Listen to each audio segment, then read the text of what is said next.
Hello hello hello hello दोस्तों, सभी को राम राम। मैं हूं सी एस स्वप्निल और आप देख रहे हो संजय विजन क्लासेस। सर, आज हम क्या डिस्कस करने वाले हैं? आज डिस्कस करने वाले हैं हमारी बुक्स के बारे में। तो जो सर आपने बोला है कि 130 पेजेस के अंदर जो आपने बुक बिठाई है वो कैसी है, हमें तो बता दो। उसी के बारे में हम लोग डिस्कस करने वाले हैं आज, मेरी बुक्स के बारे में। तो सर क्या है ये बुक्स? बुक्स में देखा जाए तो मैंने बनाई है दो बुक्स।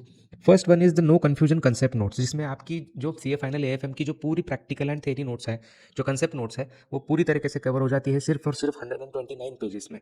जिसमें दो पार्ट है, एक है practical notes and other part is theory notes. Practical notes जो हमारे टोटल 15 चैप्टर्स है ए एफ एम में इंस्टीट्यूट के हिसाब से, उसमें से जो 10 चैप्टर प्रैक्टिकल के हैं उसके नोट्स मैंने बिठा दिए हैं 95 पेजेस में, और थ्योरी नोट्स को मैंने बिठा दिया है 34 पेजेस में। और इन नोट्स को ना बिल्कुल एकदम आसान भाषा में, बिल्कुल एकदम स्ट्रक्चर्ड वे में मैंने रखा है।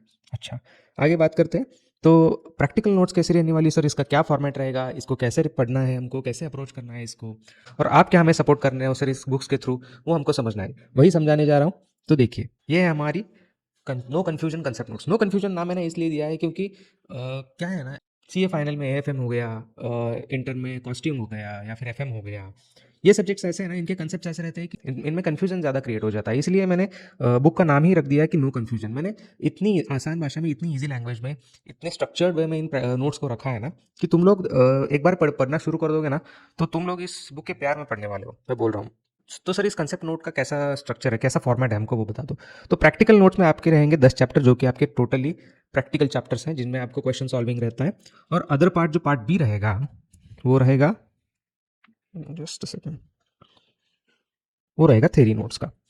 थेरी नोट्स को भी 34 पेजेस में बैठा दिया। उसमें जो भी डेडिकेटेड चैप्टर है थेरी के, टोटल इंस्टीट्यूट ने 5 चैप्टर दिया है डेडिकेटेड थेरी के लिए, वो प्लस जो भी अदर चैप्टर्स, जो प्रैक्टिकल चैप्टर्स है, उसकी जो रेलेवेंट थेरी रहती है ना, वो भी इसमें इंक्लूड कर दी है मैंने। वो टोटल मैंने 34 पेजेस में बैठा दिया। अच्छा, अभी इसका फॉर्मेट कैसा रहेगा? जो पहला चैप्टर अपन देखते हैं सैंपल के लिए, एडवांस कैपिटल बजटिंग, तो इसका स्ट्रक्चर कैसा रहेगा वो देखते हैं सर। तो पहले ना आपको पढ़ना इस तरह से है कि मैंने स्ट्रक्चर ऐसा बिठा दिया है। मैंने इस बुक का स्ट्रक्चर ऐसा बिठा दिया है कि आपको पहले लेफ्ट साइड पढ़नी है, फिर आपको इसकी राइट साइड पढ़नी है, उसके बाद ही आपको नेक्स्ट पेज पे आना है, फिर आपको इसकी लेफ्ट साइड पढ़नी है, उसके बाद राइट साइड पढ़नी है। मतलब एक फ्लो में जाओगे, आपको बार बार पेजेस ऊपर नीचे करना नहीं पड़ेगा, और बहुत कम जगह में ज़्यादा कंटेंट आपका बैठ जाएगा। अभी आप जैसे देखोगे ना, एडवांस कैपिटल बजटिंग तो मैंने खाली ये 4 और ये 5वें पेज पे इतना ही है। मतलब 5 पेजेस में एडवांस कैपिटल बजटिंग के टोटल सभी के सभी कंसेप्ट मतलब खत्म हो गए।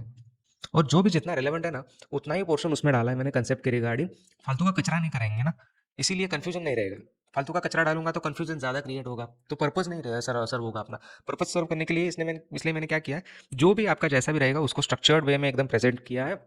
बहुत ही ईजी लैंग्वेज में मैंने इसको प्रेजेंट किया है, और बहुत कम जगह पे बहुत अच्छा कंटेंट मैंने बैठा दिया है। एडवांस कैपिटल बजटिंग में आप लोग देखे जाओगे तो टोटल 3 टॉपिक रहेंगे, जो बड़े टॉपिक रहेंगे। पहला रहेगा एनपीवी, इसमें 2 अप्रोचेस रहेंगे। दूसरा रहेगा techniques of risk analysis, and third one is replacement decisions.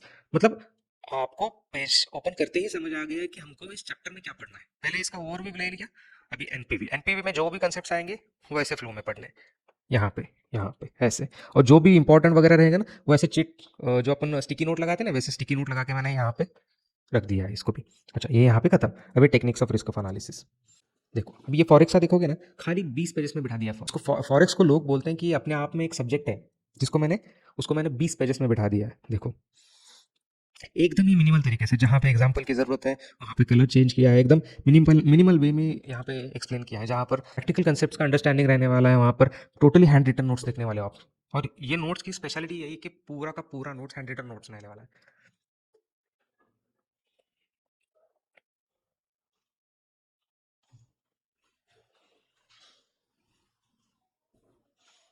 अगर आप देखने जाओगे तो कंसेप्ट होने के बाद समरी रहेगी, उसको भी चार्ट के वे में प्रेजेंट किया है मैंने। जो भी मतलब जो इंपॉर्टेंट रहेगा उसको स्टिकी नोट के थ्रू एक्सप्लेन किया कर रखा है। देखो, प्रैक्टिकल सब्जेक्ट्स के जो कंसेप्ट रहते हैं ना, प्रैक्टिकल कंसेप्ट जो रहता है, उसको ज़्यादा थेरोटिकल वे में नहीं पढ़ना रहता है। उसको आसान भाषा में समझ लो, उसमें क्या करना है वो समझ लो, फिर तुम्हारे लिए उसके क्वेश्चंस और वो कंसेप्ट बहुत आसान हो जाता है। इसीलिए मैंने क्या देखा, अभी सैम्पल में देखते हैं अपन। एनपीवी, एनपीवी में क्या, in this CFAT calculation is very important. एकदम इजी लैंग्वेज में किसी को भी समझ आ जाएगा। तो सीएफएटी कैसे कैलकुलेट करेंगे, उसका फॉर्मेट दे दिया। ये फॉर्मेट देख लिया, यहाँ आ गए। Now, there is a new concept called as FCFE, free cash flow to the equity or the entity. FCFE means the net free expected future cash flows that will be received by equity shareholders. ये book में ना आपको language barrier बिल्कुल भी नहीं रहने वाला है। एकदम इजी लैंग्वेज में मैंने प्रेजेंट किया है, और यही फ्लो, यही स्ट्रक्चर, यही लैंग्वेज आपको थ्रू आउट द बुक देखने को मिलेगा।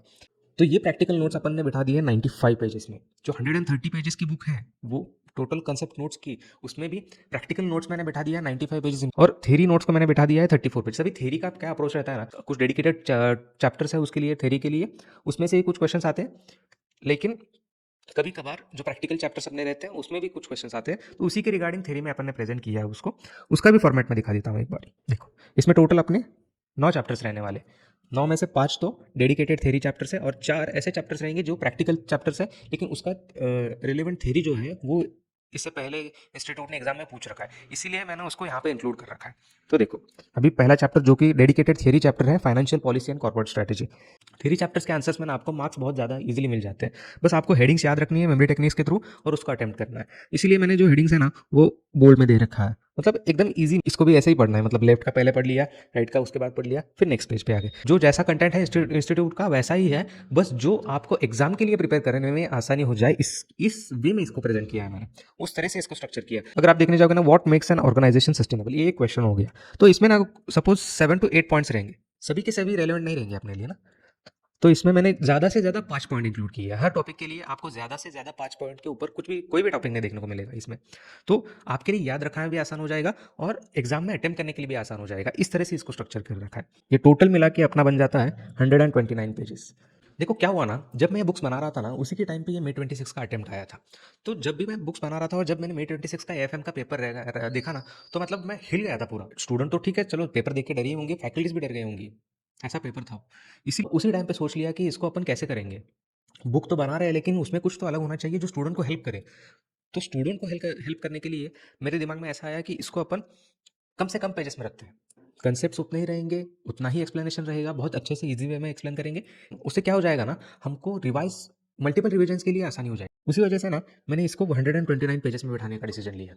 तो अभी आप देखोगे ना 129 पेजेस इज बहुत कम हो गए यार। हम लोग सीए फाइनल पढ़ रहे हैं, सीए फाइनल में एएफएम जैसा सब्जेक्ट जो कि बहुत से बच्चों को टफ लगता है, उसके कंसेप्ट्स को मैंने 129 पेजेस में बैठा दिए।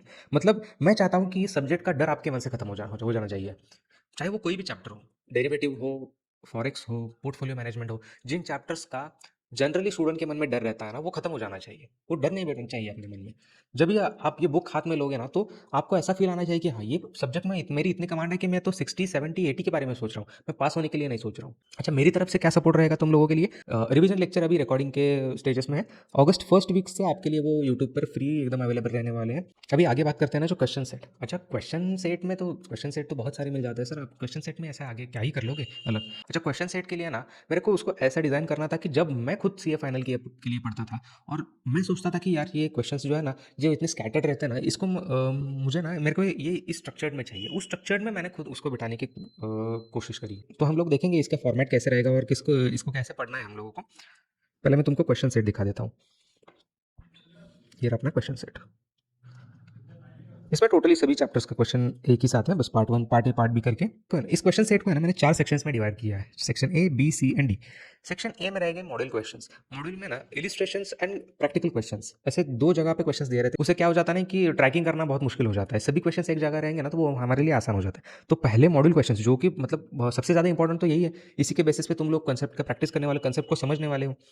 उसके बाद आएंगे हमारे एग्जाम क्वेश्चंस, मतलब जब जो तुम मॉड्यूल के क्वेश्चंस में सीखने वाले हो उसके लिए एग्जाम में इंस्टीट्यूट ने क्या पूछा है उसको मैंने सेक्शन बी में डाल दिया। इन सेक्शंस को ना तुम लोग ऐसे देख सकते हो कि मतलब ये हायरार्की है, जो पहले सेक्शन है वो ज़्यादा इंपॉर्टेंट है, मतलब पहले मॉडल क्वेश्चन सबसे ज़्यादा इंपॉर्टेंट है, उसके बाद एग्जाम क्वेश्चन सबसे ज़्यादा इंपॉर्टेंट है, उसके बाद आरटीपी के क्वेश्चन इंपॉर्टेंट है और एमटी के क्वेश्चंस जो लीस्ट इंपॉर्टेंट है। मतलब ये मैं क्यों बोल रहा हूँ ना वो भी आगे बताऊंगा। अच्छा, ये स्ट्रक्चर एग्जैक्टली में है कैसे वो देखते हैं। अच्छा, ये सेक्शन ए चालू हो गया अच्छा एडवांस कैपिटल बजटिंग के लिए देखते हैं। ये सेक्शन ए चालू हो गया, जो भी इसके क्वेश्चंस है ये यहाँ पे मॉड्यूल के टोटल 40 क्वेश्चंस है। मतलब हमको फर्स्ट डे से ही मालूम हो गया कि ये 40 क्वेश्चंस में तो हमको एडजस्टमेंट कुछ भी नहीं करना है। ये 40 क्वेश्चंस तो हमारे ऐसे होने चाहिए जैसे हम लोग कंसेप्ट पर ध्यान दे रहे हैं। कंसेप्ट को जितना आप लोग एम्फोसिस दे रहे हो उतना ही इन क्वेश्चंस को भी आपको एम्फोसिस देना पड़ेगा, क्योंकि इन्हीं क्वेश्चंस को बेस बना के इंस्टीट्यूट एग्जाम में क्वेश्चन पूछने वाला है। तो ये क्वेश्चंस तो आपके लिए मतलब मस्ट ही हो गए, इसमें आप स्किप नहीं कर सकते। हाँ, इसमें से हम लोग प्रैक्टिस कर करके इंपॉर्टेंट क्वेश्चन छाटने वाले वो अलग बात है, लेकिन इसमें से एक भी क्वेश्चन को आप ऐसे स्किप नहीं कर सकते। तो यहाँ पे सेक्शन ये एंड हो गया, सेक्शन बी चालू हो गया एग्जाम।